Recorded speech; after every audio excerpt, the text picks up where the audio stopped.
Donny Cates is one of the only true modern superstars in comic books. That title gets thrown around far too often. I am personally blocked. I am on social media because I made a video he didn't like, I think about maybe a year and a half ago.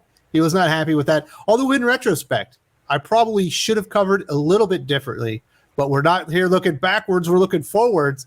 So there were some tweets that he sent out. Obviously, I was unaware of it because I'm blocked. And I saw people were talking about something about like hitting on your girlfriend or something like that. I was like, whatever. Finally, this article came out from Bounding Into Comics, and they had the screenshots of what the tweets were all about.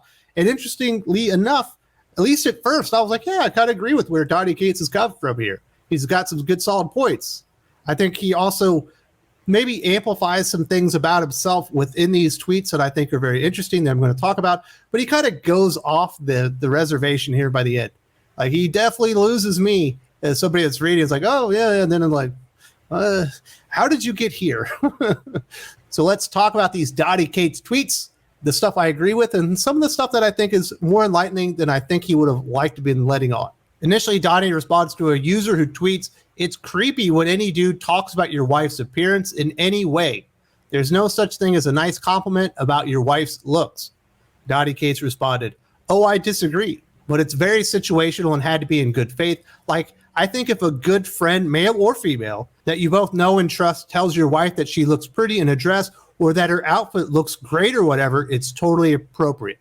He continued, "Megan Hutchinson Cates has worked in film for 15 years, in comics for like 10, so a lot of her friends are naturally men, and they are very respectful of our marriage and of Megan, and if one of them commented on an Instagram post saying she looks beautiful, I wouldn't bat an eye.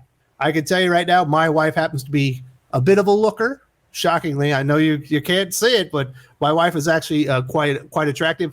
It's one of those things that you have to get used to. If you want to be married to a beautiful woman, people are going to look at her, and your friends are going to let you know that, yes, your wife is beautiful, or your girlfriend at the time is beautiful. And for me personally, I'll use an example here. I know Doug Ernst, and I met his wife, MJ. She's a very nice lady. She happens to be very, very pretty. I would not hesitate if MJ walked into a room and was wearing a nice dress and it looked really nice on her. I would tell Doug, your wife looks very beautiful tonight. That would not bother me whatsoever. And I imagine because we're good enough friends and we know each other well enough that if he thought my wife looked pretty in a dress, he would tell me the same thing, and I wouldn't take any offense to that. I think that's pretty normal. If you're married to a pretty woman, your friends and family are going to notice, and they are going to tell you that she's pretty. And they're going to let you know that you married up and what the hell was she thinking? And a lot of times it's in jest. Of course, you can certainly go over the line. You know what I mean? I wouldn't say anything really gross or disrespectful. And I certainly wouldn't expect him to say anything like that about my wife to be, because then we're getting into fighting words territory. But from what Donny is describing in that tweet, I would agree with him. But me personally, I'm not a very jealous person. And my wife and I have a very good relationship, and I feel exceptionally confident that we will stand the test of time. So it would actually be hard to say anything to me to get me jealous, although you could certainly make me mad if you went over the line. But he did continue, and he talked a little bit about the men in the industry. This is what he had to say. "I will say this, though, and I won't name any names, but when dating Megan, I would often go and hang at her table while I was on breaks, and I was astonished at how naive I had been about what women go through in this industry as far as shitty, creepy dudes.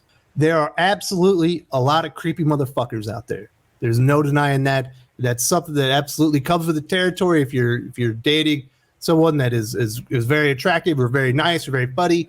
There's going to be some weird fucking creeper that's always wanting to stalk her and stuff like that. I don't even want to get into the details of the shit my older brother's been through. His wife also is a very attractive woman. Men that have never spoken to his wife in their lives. They don't even know her fucking name have stalked the woman. And it is something that's absolutely stressful. And it is eye-opening when you start hearing some of these stories and just how fucking creepy some dudes are out there. There's no doubt there are a lot of creepy motherfuckers in there. And I've heard a lot of stories about the comic book industry specifically and how creepy those motherfuckers are. There are a lot of lonely dudes in comic books, a lot of dudes that are not getting out a whole lot. This is the way I would, the analogy I would use. When I was in high school, I just happened to have an older brother that was 3 years older than me. He's the one that married to the woman that's had the stalking issues. He was a cool guy. He's always going to the parties. So as like an 8th grader and even a freshman, I'm going to like these good parties and having a good time. And my buddies, they're like, well, we want to go. I'm like, well, I don't think you're invited. Eventually, you know, you have to give it. You're like, hey man, can we take so-and-so? He'd really like to go. And you tell him on the way, and you're like, you need to be cool, man. Like, my brother's doing us a favor just letting you get in here. And next thing you know, a couple beers into it, because they never went out and had fun in their lives, you're getting booted by your own boys. You're like, you guys got to get the fuck out of here. That dude's, you know, pissing everybody off. There are some people that just aren't good around normal people, and they absolutely go over the line. And I know for a fact, firsthand accounts that I have heard, there are a lot of those dudes in the comic book industry. And he absolutely nails it right there.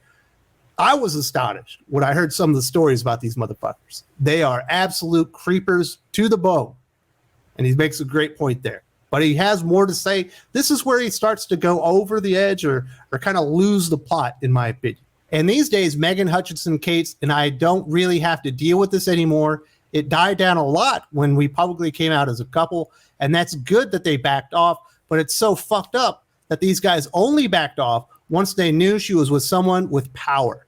He continued, like, oh, you were perfectly fine harassing and stalking. It says staking. I imagine it meant stalking my at the time girlfriend before. But now that you know that she's with someone who could hurt your career if you act out like that, now you behave like a gentleman. Super cool. So pathetic. First off, why weren't you defending her even before people knew that you're dating? If you're at a table and there's a woman there, whether you're dating her or not, and dudes are being creepy, you should say something. Like, you need to do what's right. If you're a guy out there and if you're witnessing your friends being like that, you need to put your creepy ass friends in line, because this is the way I live my life. I truthfully, I believe this. I say it to my children. I've said it to my wife. I might say it a little bit differently to my kids, but every interaction you have with another human being is an opportunity to teach them what the fuck you're willing to put up with. If you let people say weird racial epithets around you, they're going to think that it's okay to do that. If they go out there and sexually harass somebody around you or start using nasty names towards a woman at a table and you don't stop it, they think it's okay to do that in front of you. You have to put your foot down and you have to be a man. And you have to be like, listen, motherfucker, we're friends, but our friendship goes so far. I will kick your fucking ass right down the street if I have to. Hey, some of them might just leave and never come back, but they probably weren't good friends to begin with. A real friend would be like, you know what? I was out of line. Thank you very much. I shouldn't have been acting like that. And I appreciate you for calling me out on my shitty behavior. So I think it's weird that he didn't do that to begin with. But also the thing about this that I think is strange is they backed off once they knew that he had power and that he could hurt their career for acting out of turn. Why do people think that Donny Cates could hurt their career? Where does all this power derive from? How many people's careers has he hurt? I think he should stand up to a man-to-man instead of going behind their back and to their bosses and saying something about it if you weren't willing to say it to their fucking faces. Be a man, put those motherfuckers on Front Street and let them know what's up. Going to their editor or something and getting them fired is fucking weak sauce, especially if they were hitting like on your secret girlfriend at the time. It sounds like some of this was probably over the line flirting. These dipshits didn't know they were going too far. And if he would have put his fucking foot down, he probably would have earned a lot of people's respect, and he probably would have nipped a lot of this stuff in the butt. But it does make me wonder what he's doing with this power that he has, that people are scared of him and crossing with this point. Like, how many people have you gotten fired? Because I know what the fuck Tom King does with his power, and I don't like that. So after all this came out and he was putting essentially his peers on Front Street and be like, yeah, there's a lot of creepy dudes in the industry. I don't know. He came out with this tweet. I don't get it. But let's talk about it first.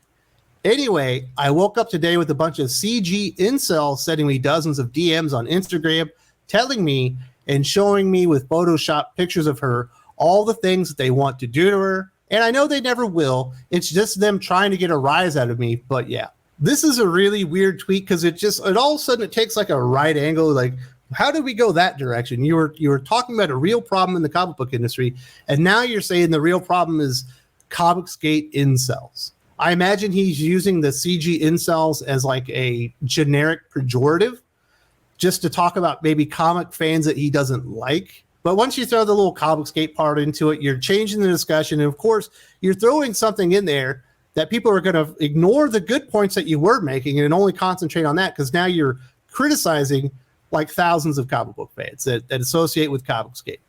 And I imagine an overwhelming majority of them never sent you any DMs on Instagram or Twitter or whatever. A lot of them probably just don't give a shit. Now, if you are sending Donny Cates Instagram photos of his wife doing weird stuff, you're a fucking asshole, and you should stop that. In fact, if he had said, I woke up with a bunch of assholes sending me dozens of DMs on Instagram, now you haven't really changed the point. Now you're saying now this other part is coming in here, but because he decided to use that stupid pejorative, it just changes the entire conversation. And it feels like he's trying to change the discussion because he's clearly put his peers on Front Street. It was just a really weird direction to go in there. But I will say this, if you're sending those pictures to Donny Cates of his wife, you're an asshole. I don't think you're a CG incel. I just think you're a fucking douchebag. It's time that we stop using insults from 2010 like incels and go back to the 1980s and 90s and use good insults like douchebag, asshole, dick breath, stuff like that, because that really gets your point across. I can guarantee if I went back to the 1200s and I went to a medieval village or whatever, I might be wrong with the times there, and I called somebody an arsehole, they'd know what I meant by it. That shit it stands the test of time, and it gets your fucking point across. Because Donny then responds to a user who tweets, as a right-wing guy, I have found this thread to be a strange read. Being protective of my wife, family, friends is 90% of conservative values. Getting emotional seems like the right call to me. And he responds, yeah, man, your guess is as good as mine. And what's fascinating to me is that a lot of people that send me these sexually inappropriate things about my wife very often have profile pictures with like wives and kids and claim to be protectors of God's word. I do not doubt that happens. They're absolutely hypocrites. They're bad apples in every bunch. Just because a person claims that they're Christian or that they're fighting for God's word does not mean that they aren't flawed and they don't make mistakes.